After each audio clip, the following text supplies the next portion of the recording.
Be sure to follow us on Instagram @CriminalAFPod or click on the link in the episode description. In this episode, we revisit the Toolbox Killers, who targeted girls aged 13 to 19 with their ultimate goal of raping and murdering at least one from each age. But their spree included much more.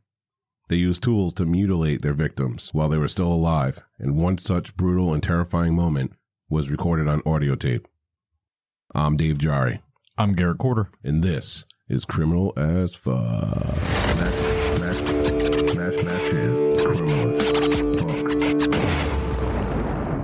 What's good, everybody, and welcome back to another episode of Criminal AF. Once again, I am Dave Jari. And I'm Garrett Corder. How you doing, buddy? Good. So we have another criminal in our family. We got another one? Another one. God, I love it's you just guys. like bam, bam, bam, bam. I love you guys. So shout out to Devin Dean. Devin Dean. Yes. Thank you so much. It's much appreciated. So, Dave. Yes. I got to say, though, before you came over, yeah, I did a quick thumb through our merch shop. Oh, yeah. And listen, I know I'm subjective, right? It's our podcast, but god damn, our merch is good. Yeah. There's some good shit on there. Yes. You know, Dave's not just a true crime podcaster. He also might be a graphic designer. No, I absolutely love it though, guys. Go check it out. All the new stuff is really funny. You know, we got some trolley-ish stuff, and we got some like seriously cool stuff. Yeah, man. I'm wearing one right now, and shit, I'm legit thinking about just like making my entire wardrobe just Criminal AF stuff. You know what I mean? You're gonna go to yoga with your Criminal AF yoga mat. Grab my yoga mat. Yeah. Make a shower curtain. Well, I mean, if you're gonna rep, you gotta rep the #1 true crime podcast everywhere you go. in the world. In the world. Listen, It doesn't matter what you guys see online with what number rankings, whatever. We are. It's all fake news. We're number we're number one. Okay. Okay. We're huge. Huge. So, just a reminder, this is a true crime podcast. There will be talk of murder, rape, torture, arson, and pretty much any crime that would haunt your nightmares at any given moment. There will be detailed descriptions of said events, and there will be vulgar language. Like Fuck. Fuck. As our name applies, criminal as fuck. Now, we understand that Criminal AF is not for everyone, but we just ask that you at least give it a listen. And if it's not for you, hey, thanks for checking it out. See ya. But if it is, welcome to the debauchery. All right. Yes. We're going to start it off today Okay. with a little bit of Florida Man of the Day. Yes, sir.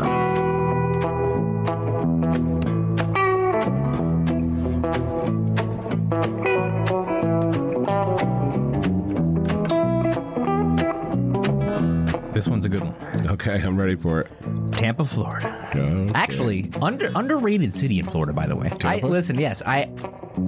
I like the nice places in Florida, but Tampa is a fun spot. Fun spot. A lot of bar hopping. Yeah. It's very nice. It's home to my favorite amusement park. What? Tampa Busch Gardens. I've never been to Busch Gardens. Oh my god. No, listen. When my family went to Disney and Universal when we went on vacation. Oh, you're bougie. We didn't get to go to Tampa Busch Gardens. I'm telling you, bro. They have if anybody knows me, I'm like obsessed with cheetahs. I love cheetahs. I even have one tattooed right here in my hand. And they have an amazing cheetah exhibit. And they have probably the best roller coaster ever made. And it's called Cheetah. But, it's awesome. Sound a little biased. Yeah, Tampa's nice, though. I do like Tampa. It's fun. It's not nice because there's a lot of shady stuff, but I love shady stuff. So I would take a dive bar over some high-end stuff all day. I love dive bars. All right, Tampa, Florida. Okay. A Florida man was arrested Friday for driving a stolen pickup truck to a Space Force base in Brevard County in what he called a mission from the President of the United States. 29-year-old Corey Johnson of Ocala stole a Ford F-150 from Rivera Beach, Florida, 3 days before he drove it to Patrick Space Force Base. Patrick Space Force Base. When Johnson tried to get on base, he claimed the president told him in his mind that he needed to take the vehicle and warn government officials that the U.S. was going to be fighting aliens and Chinese dragons. Imagine the gate guard sitting there like, what the hell? What the hell's going on here? He was arrested and booked in Brevard County Jail. He was charged with grand theft of a motor vehicle. Bond was set at $3,000. What does he want to be like, Will Smith? That's what I was gonna say. You know this guy. In his mind after he hit that meth pipe, right? Yeah. He was like, He hit the meth pipe. come on, he was definitely on meth. Who would do that? He was like, oh my god, it came to me. I gotta go tell Space Force right now. Come, you gotta check out his mugshot too. Let me take a butcher's. Oh my god! I like that shirt. Is that what they give inmates down in Florida? It's not a badge. That looks comfy. Yeah. Yeah. It's better than an orange jumpsuit that they get up here. They take care of them down there. Well, there's probably a lot of them. Dude, that is hilarious, though. Where is the Chinese dragons come in, though, if you're fighting aliens? I know. Like, what? Dude, he must have had some great meth. Holy. He was in a different world. Oh, excuse me. I'll have what he's having. Yeah. That was his mission right there. He had to tell everybody. He had to warn. He was saving the world. Exactly. Like you said, he was Will Smith in Independence Day. Like, I mean, I think I would be less shocked over aliens than I would be over Chinese dragons. It's like, what the fuck? I feel like I would believe aliens over Chinese dragons. Yeah, it's that, he probably knows something we don't. He might be right. Shit, we're fucked. All right, so this episode, I am going to warn you right now. I don't even want to... This is by far probably the worst story that I've ever done. Now, I did this originally with the Serial Holic. Yep. So we're just going to redo it and put our little spin on it. But, like, this is a major, like... Yeah, that warning... Not safe for work. Don't... Yeah, don't be listening to this out loud. Yeah, or with the kids and everything. The kids are... Now, the actual audio of the rape and murder has never been made public. Yep. However, NBC News was doing coverage of the case, and they were out in the hallway outside the courtroom, and they actually recorded. You could hear it. Yeah. In the courtroom, there were people coming out. They were like crying. They were like freaking out. People just pouring out of the courtroom because they couldn't handle it. But the audio did pick up portion of this while the doors were open. And later in the episode, I will play a snippet. That's all you need to. Yeah. So, just be warned, be careful, don't listen to this around your kids, and we'll get into Chapter 1. Life was carefree in California during the year of 1977. Our country was still going through a sense of the political and sexual revolution that was born in the 1960s, and people were open to all cultures of life than they ever have before. This was more apparent in the teenagers during this time. Still influenced by the summer of love, teens were experimenting in sex and drugs, where an invitation to drink beer or smoke weed was enough to earn yourself a new friend, however temporary it was. These teens were also naive to the real world, as this was the decade of the serial killer. The media was flooded with monikers like the Son of Sam, the Genesee River Killer, the Hillside Strangler, the Co-Ed Killer, and the Killer Clown. In fact, the 1970s had well over 100 known serial killers throughout the U.S., and California was certainly a breeding ground. 1977 was the year Lawrence Bittaker and Roy Norris sparked a partnership in the California Men's Colony in San Luis Obispo. During their time in prison, they would develop a plan to rape, torture, and kill unsuspecting teens, and when they were released in 1978, the media would soon have a new moniker: the Toolbox Killers.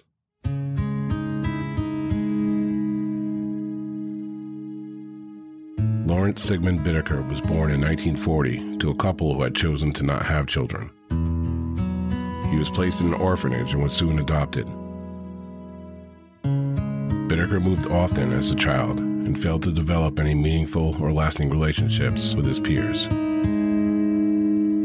He first found himself on the wrong side of the law when he was caught shoplifting at the age of 12. He would go on to commit several other similar crimes, and would be in and out of juvenile detention for a good part of his teen years. He would later claim that his criminal behavior was a call for attention, as he felt he lacked love as a child. Bittaker would find school boring and tedious and dropped out at the age of 17. It would later be discovered that he had an IQ of 138, which would explain why he didn't feel challenged in his schoolwork. After he dropped out, he committed several other offenses, which would include car theft, hit and run, and evading arrest.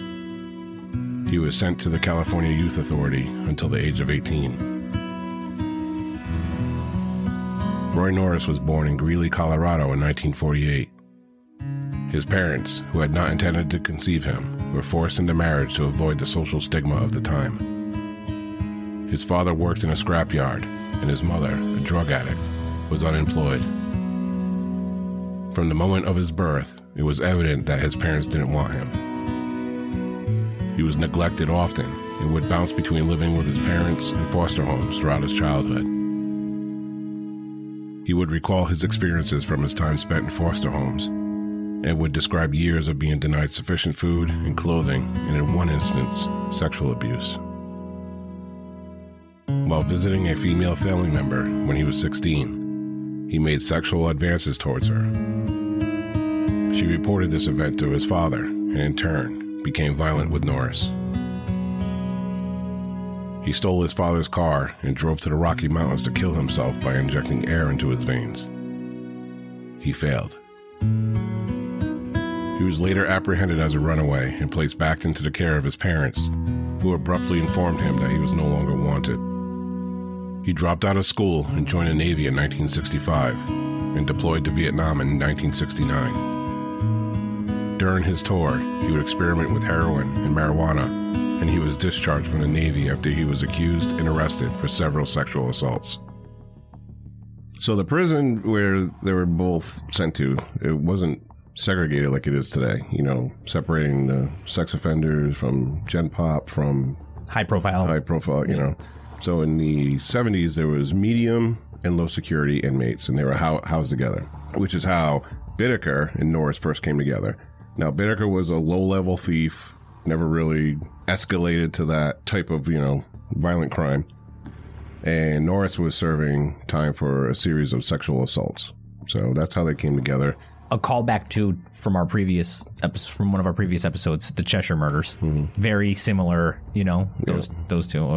Yeah, never would have met if they weren't both crackheads. Yeah. Well, no, I was also insinuating that one had the sexual desires, where the other was a thief. A criminal thief, and the other guy had weird desires. Yeah. And they kind of influenced each other, right? To go on. Exactly. No, I gotcha.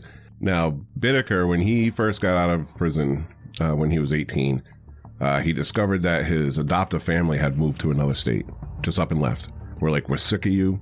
We're done. We're not dealing with your bullshit anymore. We're out of here. And he never saw them ever again.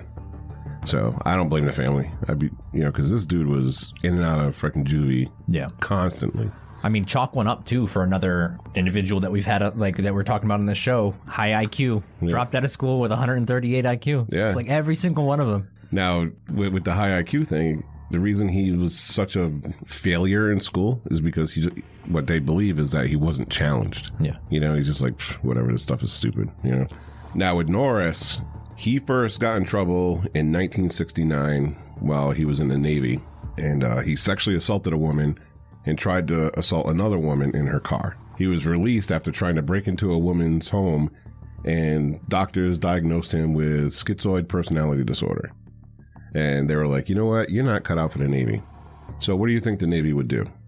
You can't. They wouldn't give him a dishonorable discharge. No? They would probably honorably discharge him and just let him go.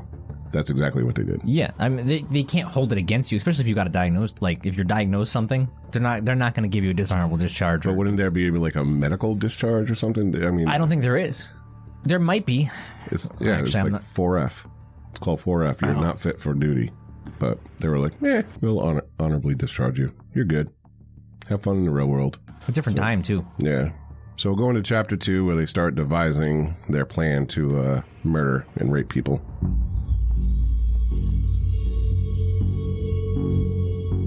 The paths of Lawrence Bittaker and Roy Norris were profoundly different, but would remain parallel leading up to their fateful meeting. Bittaker was in and out of prison since being released from juvenile detention, mostly for shoplifting and car theft. What would bring him to California Men's Colony was after he stabbed a supermarket employee who accused him of shoplifting. Meanwhile, Norris was in and out of prison and mental institutions for a variety of sexual misconducts ranging from assault to rape. Norris would go on to rape again, and this time, he was arrested for assault with a deadly weapon after he repeatedly struck his victim in the head with a large rock. For this, he was sent to the California Men's Colony. Bittaker and Norris weren't close at first, as Bittaker tended to keep to himself, and Norris was involved with the biker gangs and sold drugs while in prison. They became acquainted during some free time when Norris showed Bittaker how to make jewelry. Their relationship was solidified when Bittaker saved Norris on 2 occasions. Both instances were the result of Norris being attacked. The two became inseparable, and Norris would brag to him about his sexual exploits. Intrigued, Bittaker divulged some of his own fantasies, claiming if he had ever raped a woman, he would kill them so there wouldn't be any witnesses. These talks fueled the hunger inside Bittaker, and fate was set. The two began to lay out a plan that upon release, they would kidnap, rape, torture, and kill girls in the age range of 13 to 19, with the ultimate goal of at least one from each age. Bittaker was released in October of 1978 and found a job as a machinist making $1,000 per week, which would be close to $3,800 per week with today's inflation. Self-described as a loner, he would become popular in his neighborhood as being a generous man who donated his money to Salvation Army and would buy large amounts of fast food and deliver it to the homeless. He was also popular with teenagers as he would always have an endless supply of alcohol and weed. Norris was released in January of 1979. He moved in with his mother and found work as an electrician. Shortly after his release, Norris received a letter from Bittaker to rekindle their plans, and the two met in February. At this meeting, they discussed several plans, including the type of vehicle they should drive. They decided on purchasing a silver 1977 GMC cargo van. It was windowless, and the sliding side door would make it easier to pull up on their victims and kidnap them. They both put their money together and purchased the van, which Bittaker would name the Murder Mac. They would customize the inside with a makeshift bed, a cooler for alcohol to tempt teenagers to come inside for a drink, and a toolbox.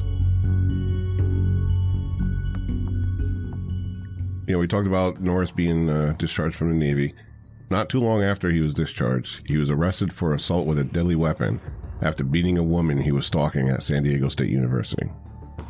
So rather than sending him to prison, they sent him to Atascadero State Hospital for 5 years and classified him as mentally disturbed sex offender.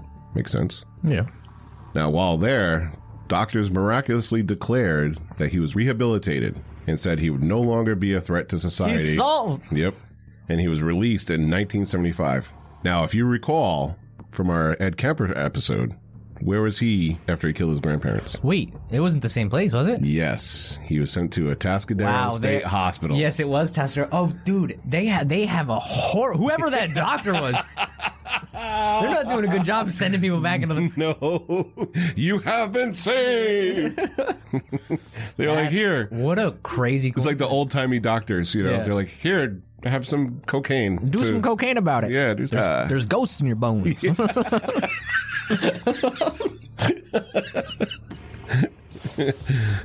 So it goes to show the lack of understanding for mental illness back in the and we still 60s and 70s. Still don't have an understanding of it, Yeah.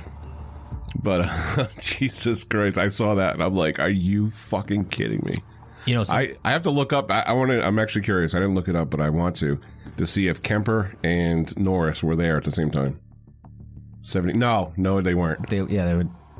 Well, no, maybe, because he was there for 5 years. Kemper was released in 72. Yeah, because Kemper wasn't there for that long. No. If I'm not mistaken. He wasn't there for 5 years. He was there from 15 to 21. Oh. And I think he was released in 72 or 73. So they actually might have been there together.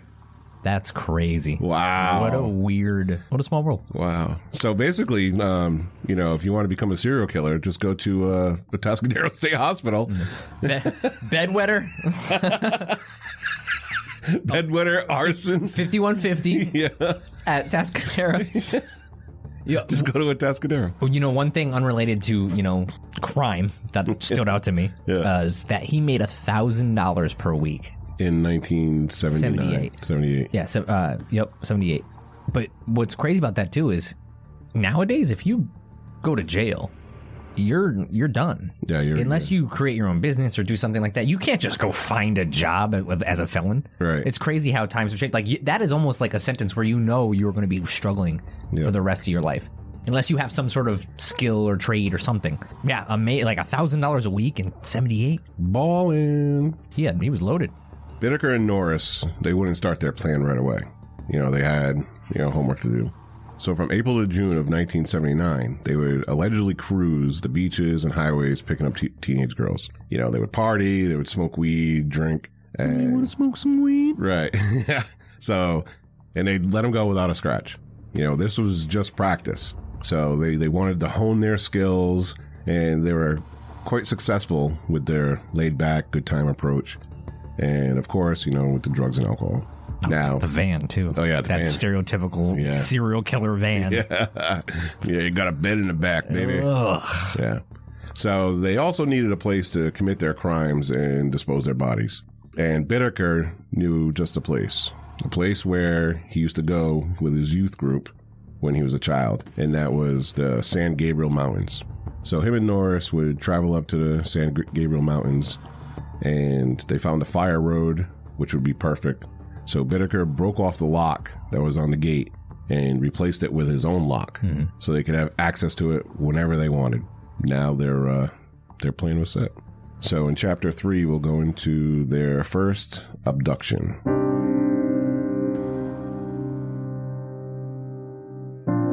On June 24th, 1979, 16-year-old Lucinda Schaefer was attending a youth group meeting at a Presbyterian church.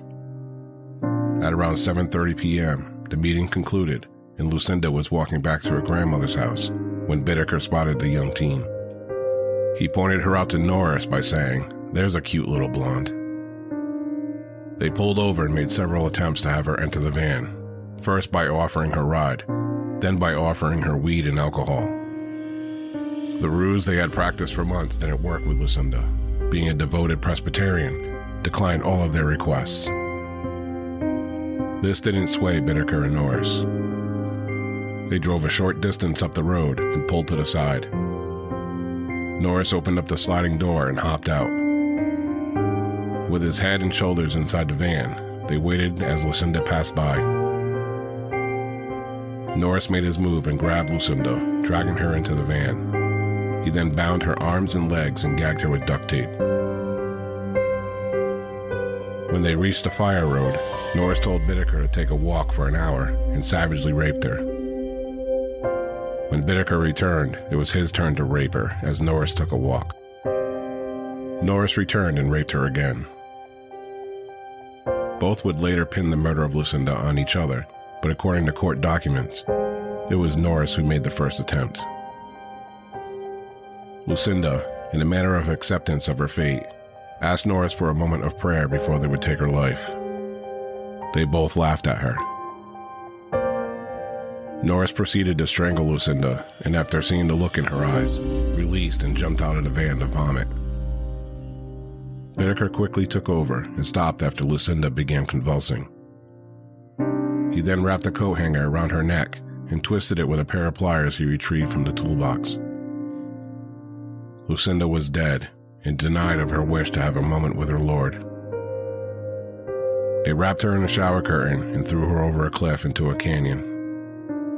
Norris, worried someone would find her, was assured by Bittaker that, quote, "the animals will eat her up."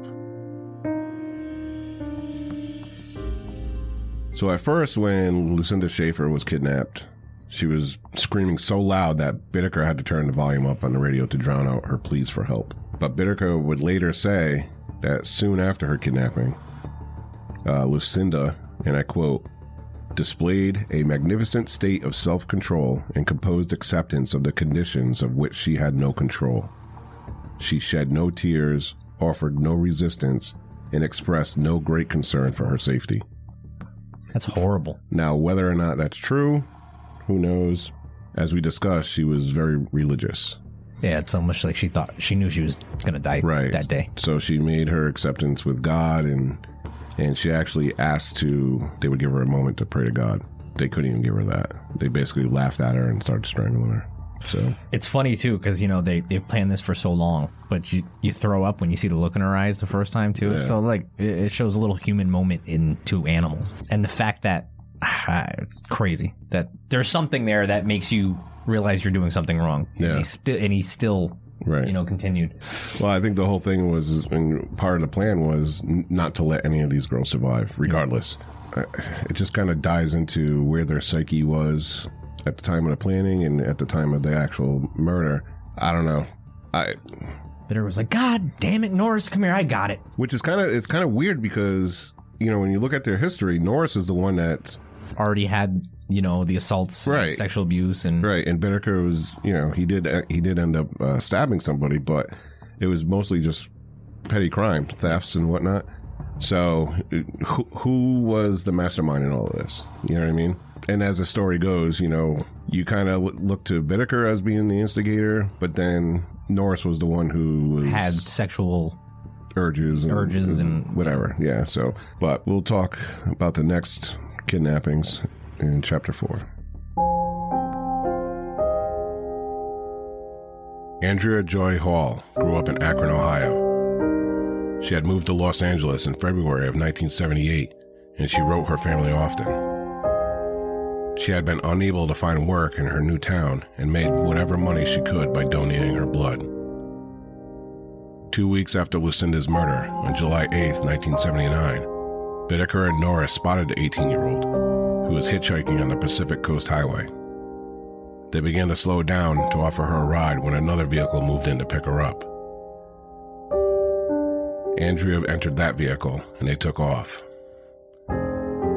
Angered and determined, Bittaker and Norris followed the vehicle to Redondo Beach, where she got out of the car. Andrea still needed a ride, though, and this deadly duo were more than happy to offer her one.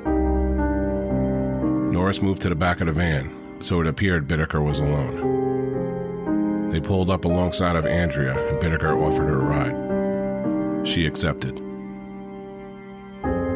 Being that it was a hot July day, Bittaker offered Andrea a cold drink from the cooler in the back.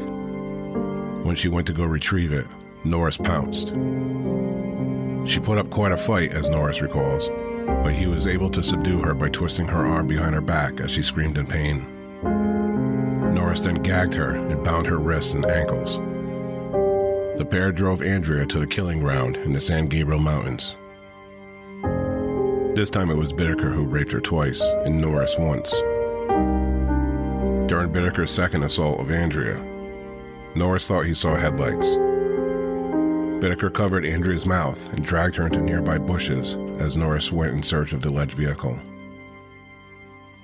When he returned, the three traveled deeper into the mountains. Andrea, naked, was forced up a hill where Bittaker made her perform oral sex on him and then told her to pose for pictures that he took with his Polaroid camera. They then drove to a third location, and again, Bittaker forced Andrea up another hill as Norris went to the store to buy alcohol. When Norris returned from the store, Andrea was nowhere to be found. All right, so when Norris left to go investigate the source of the headlights, he left Bittaker and Andrea alone together. When Norris returned, Bittaker produced 2 additional pictures of Andrea, both of which expressed absolute terror on her face. Oof. So Bittaker explained to Norris that he made Andrea beg for her life and give him reasons not to kill her. So as Andrea was pleading, Bittaker shoved an ice pick through her ear. the first one didn't quite penetrate all the way through. So now Andrea, she's obviously thriving in pain. She's laying on the ground. She's still alive. So Bittaker turns her over, shoves the ice pick through her other ear, this time stomping on her head until the handle broke off. Bittaker then strangled her and threw her over a cliff. Do you realize how painful, like, rupturing your eardrum is? Just generally rupturing your eardrum. Never mind having an ice pick jam through it and into your brain. That, out of everything we've discussed, that is probably one of the worst ways that someone has died. Yeah. Like, I've never ruptured my eardrum, but just, like, you know, reading about it and whatnot, it's probably the most excruciating pain you could suffer. Oof. Like, it's just tremendous. Not to like, the emotional torture that she's gone through to that point, too. Right. Just standing on a cliff and forcing her to do oral sex while he takes pictures of her and stuff like that. Well, yeah. She was already raped 3 times at this point on the side of a mountain. Yeah, these dudes are fucked. So we'll go into chapter 5, where Norris and Bittaker pick up 2 young girls.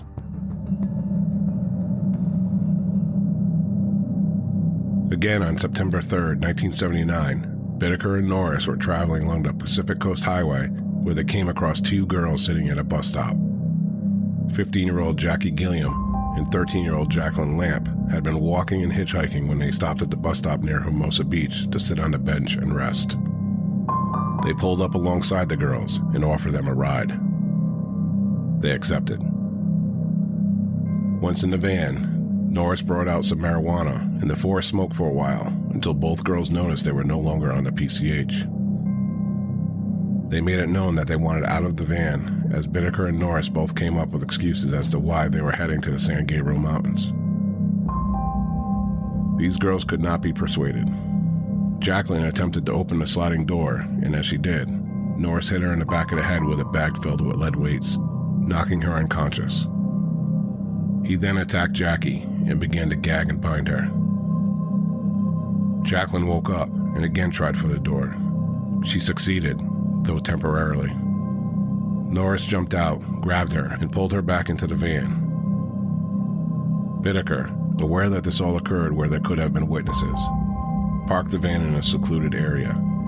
He jumped in the back, punched Jacqueline in the face, and assisted Norris in tying her up. Bittaker continued on their journey to the San Gabriel Mountains, where over the course of 2 days, they repeatedly raped, beat, and tortured the girls, with Jackie receiving the brunt of the abuse. They took turns sleeping in the van with the girls, while the other was a lookout. Bittaker would take several pictures of Gilliam, both with clothes and without, and even took pictures of Norris as he lay naked with her.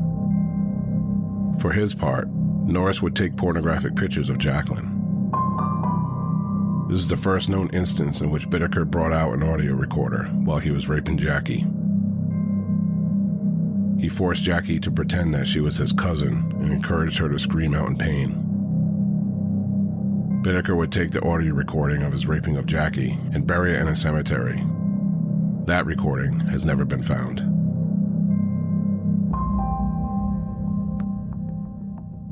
All right, so when they kidnapped Jackie and Jacqueline, it was on a weekend.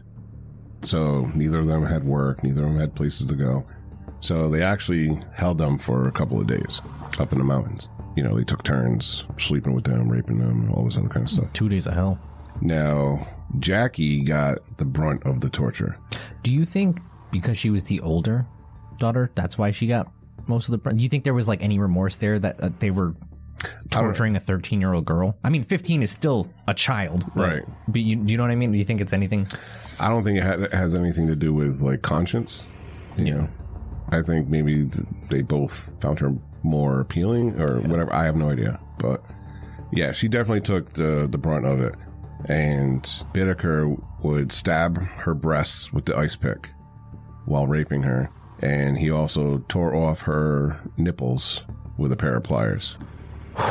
So after the 2 days of rape and torture, the end was near, or the end had come for Jackie and Jacqueline. Jackie was pulled out of the van, and she was stabbed in each ear with an ice pick and then strangled. Now, with Jackie dead, Jacqueline was dragged out of the van, and she was defiant. 13-year-old girl. She put up a fight. She wasn't going out like that. Norris would beat her over the head with a sledgehammer. Thought she was dead, but she opened her eyes and gasped, which kind of startled Norris and Bittaker. So Norris went back to beating her with the sledgehammer over the head while Bittaker strangled her. And when she finally died, they threw both of them over the embankment. Not to make, light of anything, but do you remember when we were kids and like the cool thing to do was give each other like titty twisters or whatever? Yeah. You know what I mean? Those fucking hurt. Yeah. You know what I mean? It's like, damn, dude, what the fuck? Now imagine that with a pair of pliers. Fuck no. Animals. Like, you have to be severely messed up. Like sadistic. It's sadistic. There's like other killers, like you said, the prominent like people up on the wall here, No, they didn't put their victims through that. They strangled them, they killed them, they right. I mean, obviously, what all serial killers do is just fucking horrific. Yeah, these guys are torturers, though. Yeah. They enjoyed. They got off on screaming, and just thinking applying ridiculous amounts of pain. And the ice pick thing too is like that was a very particular thing that he was connected with. Yeah, he always used it, and that's a. And then like the thing with Andrea previously. He broke off the handle on the ice pick. Yeah. Which means... he bought a couple of them. He had to go out and get another one. Yeah. You know what I mean?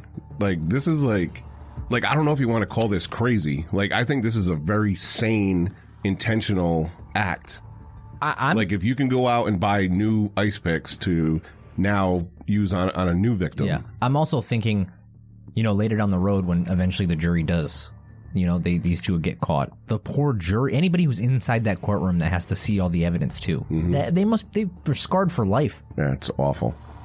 So we're going to chapter 6, and this one is, this is where we're going to talk about the audio recording, and what they do is unimaginable. Yeah, we told you guys that these two, this episode was going to be rough. So we're going to chapter 6 now.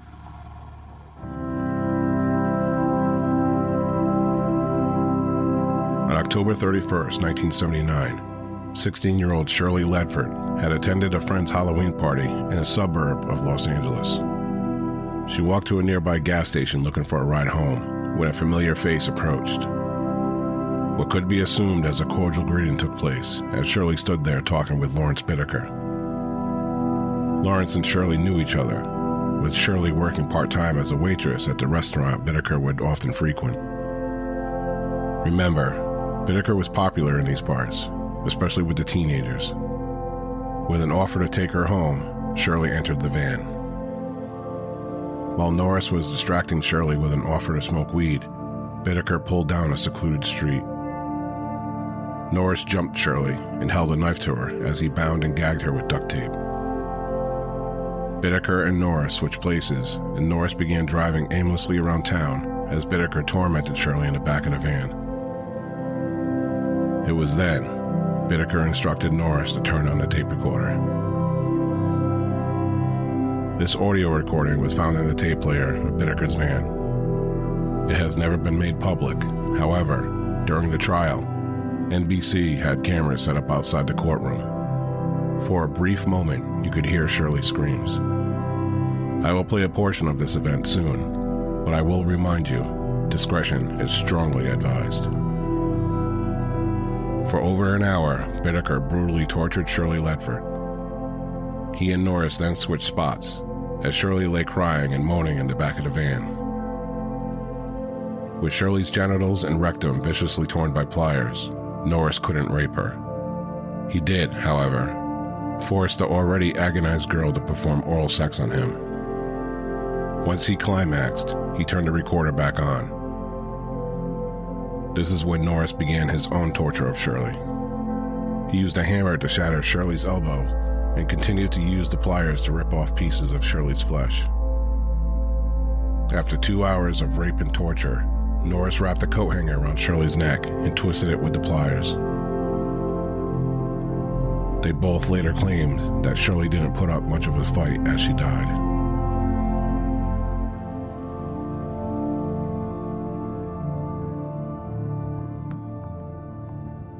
In a final act of disrespect, they decided rather than bring Shelley's body to their usual dumping grounds, they would leave her body for everybody to see.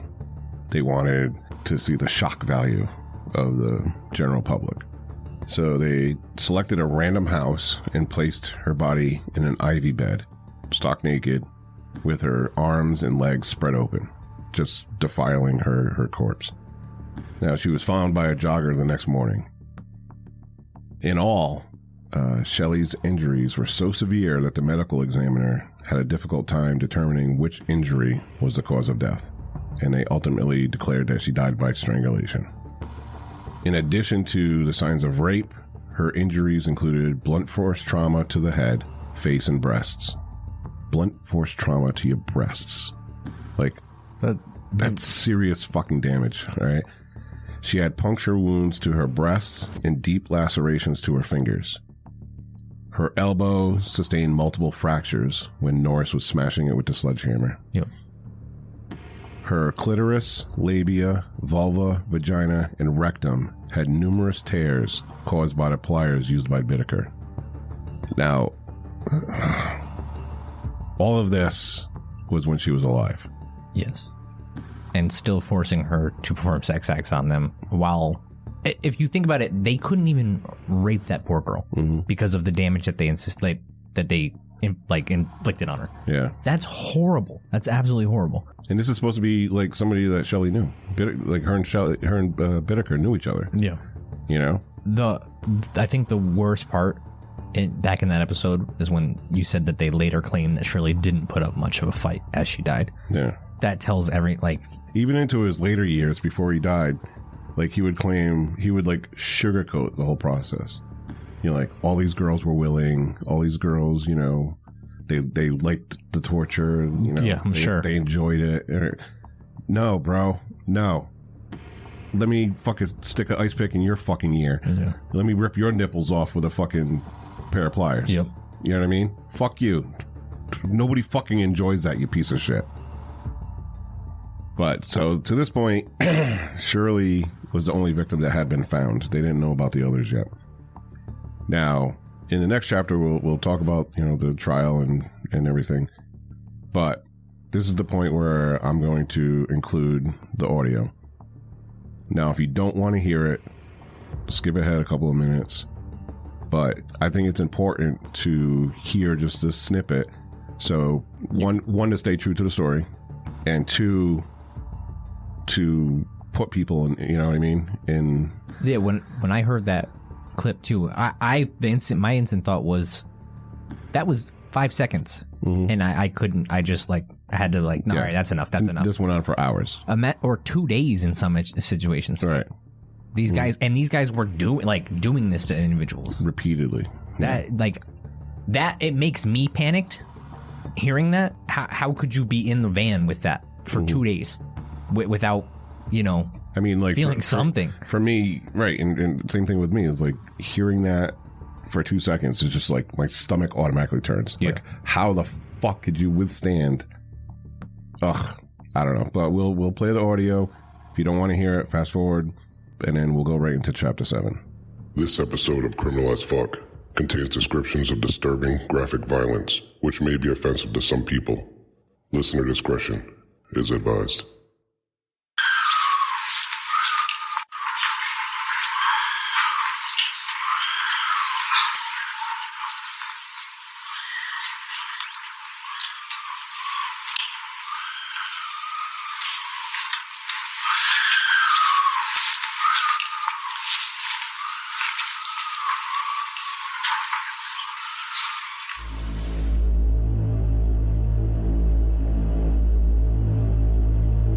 Over the next month, Norris reacquainted himself with a former friend from the California men's colony, Joseph Jackson. He would brag about the rapes and murder that he and Bittaker had done, including a rape they committed in September, but she had escaped.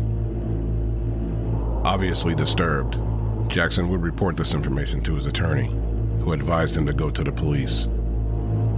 When speaking to the detectives, Jackson would give them numerous facts about the case, including how Lucinda had left one shoe behind when she was kidnapped. But the one that stood out to them was the silver van. The victim who had escaped, Robin Robeck, couldn't provide much information, as she was sprayed with pepper spray when she was abducted. Robeck, who had come from Oregon to visit family at the time of her abduction and rape, had given one clear description. They drove a silver van. Police traveled to Oregon with a lineup, and Robin pointed out Lawrence Bittaker and Roy Norris as her assailants. Surveillance was placed on Norris, and when he was witnessed selling marijuana, a violation of his parole, he was arrested. Police also went to Bittaker's motel room and brought him in for questioning. At first, both men denied the allegations, but when detectives told Norris he would be charged with rape and murder and face the death penalty, he sang like a bird. Upon Norris's confession, police obtained search warrants for both of their homes and the silver van. In Norris's home, they found Shirley Ledford's bracelet. Inside Bittaker's home, detectives found the photographs he had taken of Andrea Hall and Jackie Gilliam, along with numerous bottles of acid that he was to use in their next abduction.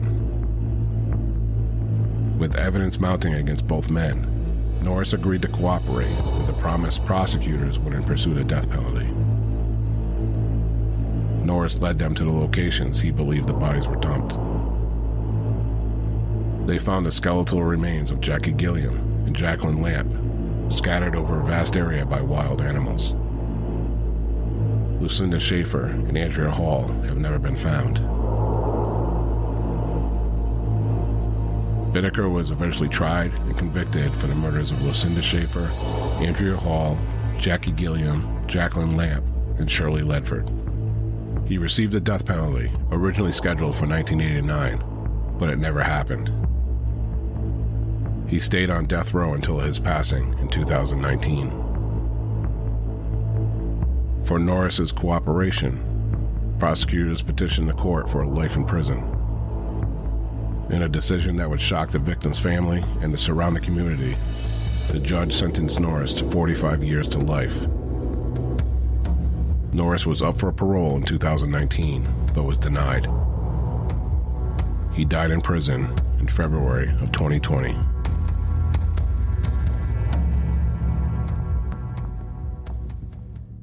When they searched Bittaker's apartment, they found 500 Polaroid pictures of girls at Redondo and Hermosa Beach, as well as Burbank High School. Now, police had the daunting task of identifying the girls in the pictures found in their homes and in the van. So police scoured the beaches, schools, and local area and compared them with missing persons. Now, they were able to identify all of the girls in the pictures, except for 19. 19 pictures out of 500 that crossed paths with Bittaker and Norris, who were never identified.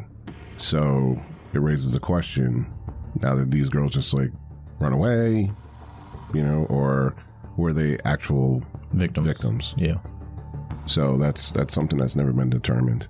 Now, inside the van, they found a sledgehammer, pliers, and numerous other tools, a bag filled with lead weights, a jar of Vaseline, necklaces that belonged to two of the victims, and the recording of the torture of Shirley Ledford. That was actually left in the tape player of the van. So they were, which means they're driving around town listening to this tape and getting off on it. In the trial, they obviously had to display all this evidence. Yep. They played the audio tape, but prior to that, they had to first identify who was the girl on the tape. Could have been Shirley, could have been whoever. Yeah. So Shirley's mother had to listen to the recording in order to identify her daughter's voice. Can you fucking imagine? I wouldn't want to do it. I don't know. Put myself in that situation. I would. It's almost like closure at the same time. But but honestly, think about it. Like you would. It's like the same. It's the same when people go to when their kids get murdered, or what I mean. The parents are at every single court hearing. They want some kind of, but at the same time, they're torturing themselves too. I don't know. I don't. That is something. Me right now, I wouldn't want to hear. I wouldn't want to hear it. I wouldn't want to, because you have to. That voice, those screams are gonna live in your head forever. Yeah. I don't know if I could do that. Yeah, it's funny too that the murder Mac was what eventually brought them down. They, they got very cocky at the end of it. Even leaving her body out showed that they were like, they got a god complex pretty fast. Yep. And these guys weren't. It wasn't 20 plus victims at that point, and you're already rolling around thinking you can get away with everything. Yep. And then Norris running his mouth. Yeah, it's he's switched up real quick too. Yep. And you're screwed at that point. To try to save yourself from the death penalty, you're gonna rat out. Yeah. Yeah.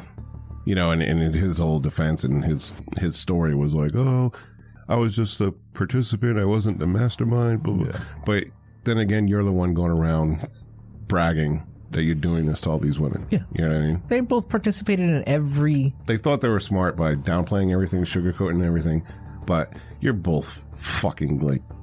It doesn't help, too, that evil. You recorded pictures, audio recording of everything. Yeah. You just set yourself up, too.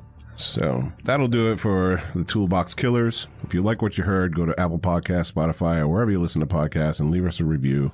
And don't forget to become a criminal on Patreon. Visit patreon.com/criminalaf. There's 5 tiers. You can donate as little as $5 a month to help the podcast. Everyone will receive early release of all of our episodes. Ramirez and above will receive our blooper reels. Kemper and above will receive Patreon-only monthly bonus episodes of True Crime Fast Facts. Bundy and above will receive a quarterly gift from us, as well as an exclusive I'm a Criminal on Patreon t-shirt to rep your favorite podcast, the #1 true crime podcast in the world. And Zodiac subscribers will receive an executive producer credit for every single episode for the length of their membership, as well as a virtual guest host spot on a future episode. Oh, come on. So much stuff. Links to our Patreon, PayPal, socials, merchandise, and more are in the episode description. And go check out the merch too. I'm telling you, there's some cool stuff in there. It's fire. Also, too, check us out on YouTube. We have video versions of this podcast. Me and Dave are very animated, so if you want to check that out, YouTube, Criminal AF. Yes, sir. That'll do it for this episode of Criminal AF. Signing off from Studio Chloroform. Keep your head on a swivel. Take care till next time. See ya.